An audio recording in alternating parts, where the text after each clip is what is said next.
विद्यार्थी मित्रांनो, आजच्या व्हिडिओमध्ये आपण एक अतिशय महत्त्वाचा टप्पा पाहणार आहोत. आत्तापर्यंत आपण AI म्हणजे बद्दल सविस्तर माहिती घेतली. सुरुवात ते आत्तापर्यंतचा प्रवास, ते कसे काम करते आणि प्रॉम्प्ट किती महत्त्वाचा आहे हे समजून घेतले.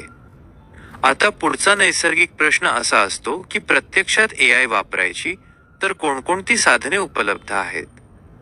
कारण AI हा एकच टूल नाही.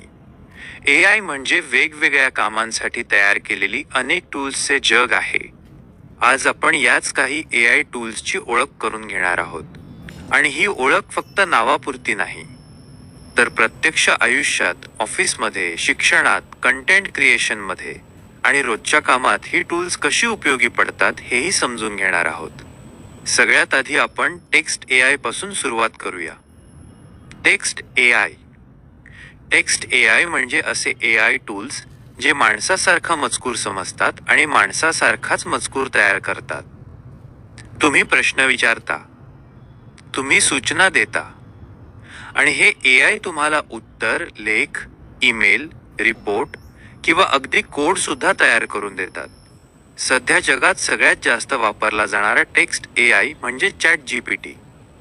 ChatGPTचा उपयोग निबंध लिहिण्यापासून ते ऑफिस ईमेल, सरकारी पत्रव्यवहार, रिपोर्ट्स, माहिती मिळविण्यासाठी, व्याकरण बरोबर करण्यासाठी, भाषांतरसाठी आणि सॉफ्टवेअर कोडिंगपर्यंत केला जातो. उदाहरण द्यायचं झालं तर एखादा अधिकारी म्हणतो, मला आज मीटिंगचा इतिवृत्त तयार करायचा आहे. तो मुद्दे सांगतो. ChatGPT त्या मुद्द्यांवर व्यवस्थित, व्याकरणदृष्ट्या अचूक आणि प्रोफेशनल भाषेत इतिवृत्त तयार करून देतो. दुसरं उदाहरण म्हणजे गुगल जेमिनाय. जेमिनाय हा माहिती शोधण्यासाठी आणि गुंतागुंतीचे प्रश्न समजून घेण्यासाठी वापरला जातो. समजा तुम्ही विचारलं, भारतात डिजिटल शिक्षणाचा पुढील 5 वर्षांचा ट्रेंड काय असू शकतो? जेमिनाय त्या प्रश्नाला अनेक स्रोतांमधील माहिती एकत्र करून उत्तर देतो. परप्लेक्सिटी AI थोडं वेगळं आहे. हे AI उत्तर देताना त्यामागचे संदर्भ आणि सायटेशन सुद्धा दाखवते. म्हणजे माहिती कुठून घेतली आहे हे स्पष्ट दिसतं. संशोधन, अकॅडमिक काम किंवा तथ्य तपासण्यासाठी हे खूप उपयोगी ठरतं. ग्रॅमरली हे नाव बहुतेकांनी ऐकलेलं असेल. हे AI तुमच्या इंग्रजी लेखनातील व्याकरण, वाक्यरचना आणि टोन सुधारतं. ऑफिस ईमेल थोडा जास्त प्रोफेशनल करायचा असेल तर ग्रॅमरली लगेच सुचवतो. क्विलबॉट हे पॅराफ्रेझिंगसाठी वापरलं जातं, म्हणजेच एकाच अर्थाचे वाक्य वेगवेगळ्या पद्धतीने मांडण्यासाठी. स्टुडंट्स, कंटेंट रायटर्स आणि रिसर्चर्स यांच्यासाठी हे फार उपयुक्त आहे. थोडक्यात सांगायचं तर टेक्स्ट AI मुळे लिहिण्याचं काम जलद, अचूक आणि स्मार्ट झालं आहे. ऑफिसचे ईमेल, लेटर, करारनामे, MOU, रिपोर्ट्स आणि मीटिंगचं इतिवृत्त तयार करणं आता काही मिनिटांचं काम झालं आहे. एका भाषेतून दुसऱ्या भाषेत अचूक भाषांतर करणेही टेक्स्ट AI मुळे खूप सोपं झालं आहे. आता आपण इमेज AI कडे वळूया.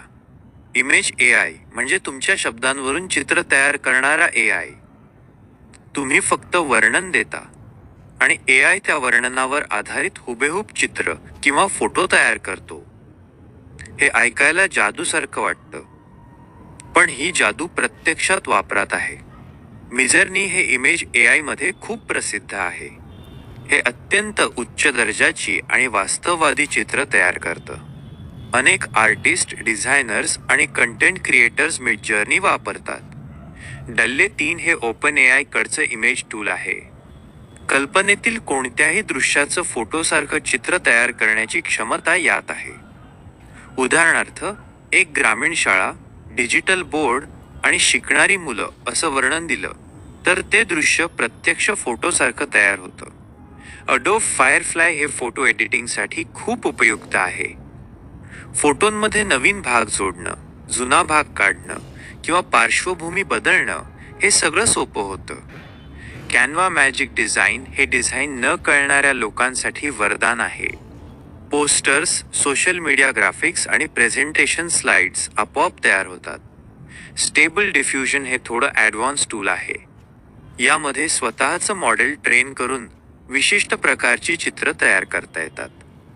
इमेज एआई का उपयोग पीपीटी रिपोर्ट्स, शालेय प्रोजेक्ट, शैक्षणिक प्रोजेक्ट जाहिराती, व्लॉग्स, पुस्तकं आणि सोशल मीडियासाठी मोठ्या प्रमाणावर होतो. जुने किंवा खराब झालेले फोटो स्पष्ट करणे हेही आता एआय मुळे शक्य झालं आहे. आता आपण व्हॉइस एआय बद्दल बोलूया. व्हॉइस एआय म्हणजे मजकुराला आवाजात रूपांतर करणं किंवा एका आवाजाचं दुसऱ्या आवाजात रूपांतर करणं. 11 लॅब्स हे यामध्ये खूप लोकप्रिय आहे. यामधून तयार होणारे आवाज खूप नैसर्गिक आणि मानवी वाटतात. असं वाटत नाही की एआय बोलतोय. स्पीचिफाय हे पुस्तके आणि PDF ऐकण्यासाठी वापरलं जातं. जे लोक वाचण्यापेक्षा ऐकणं पसंत करतात त्यांच्यासाठी हे उपयोगी आहे. murf.ai ची लिंक हे प्रोफेशनल व्हॉइस ओव्हरसाठी वापरलं जातं. जाहिराती, कॉर्पोरेट व्हिडिओ आणि प्रेझेंटेशनसाठी याचा वापर होतो. सिरी आणि अलेक्सा हे व्हॉइस असिस्टंट म्हणून आपण रोज वापरतो. ते आपल्याला हवामान सांगतात, रिमाइंडर सेट करतात आणि प्रश्नांची उत्तरं देतात. सुनो एआय हे एक वेगळंच जग आहे. फक्त शब्द दिले तरी पूर्ण गाणं आणि संगीत तयार होतं. व्हॉइस एआयमुळे व्हिडिओसाठी व्हॉइस ओव्हर तयार करणं खूप सोपं झालं आहे. दृष्टीहीन व्यक्तींसाठी मजकूर ऐकण्याजोगा बनवणं हा याचा खूप महत्त्वाचा उपयोग आहे. आता आपण व्हिडिओ एआय कडे येऊया. व्हिडिओ एआय म्हणजे फक्त मजकूर किंवा फोटो वापरून व्हिडिओ तयार करणारा एआय. सोरा हे ओपन एआय कडचं एक अत्यंत प्रगत टूल आहे. टेक्स्टवरून वास्तववादी व्हिडिओ तयार करण्याची क्षमता यात आहे. रनवे जेन 2 हे फोटो किंवा क्लिप्सना व्हिडिओमध्ये रूपांतर करतं. हिजन हे एआय अवतार वापरून बोलणारे व्हिडिओ तयार करतो.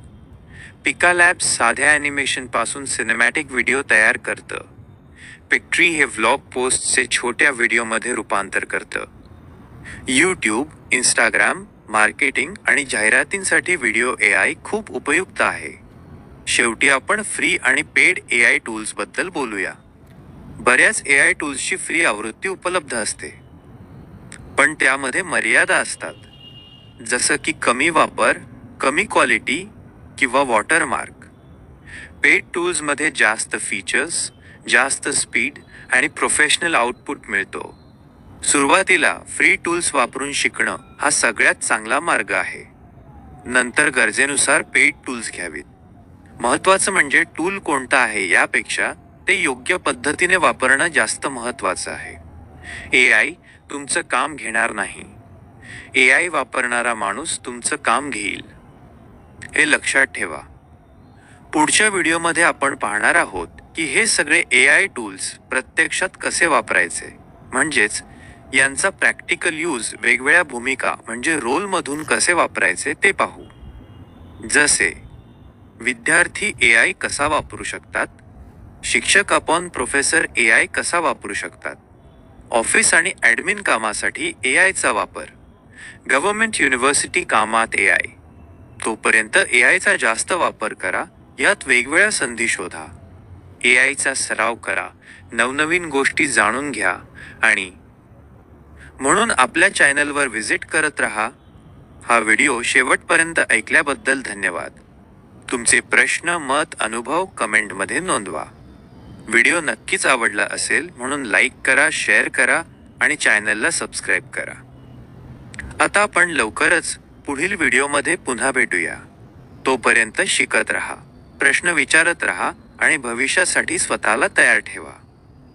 जय हिंद, जय महाराष्ट्र. धन्यवाद.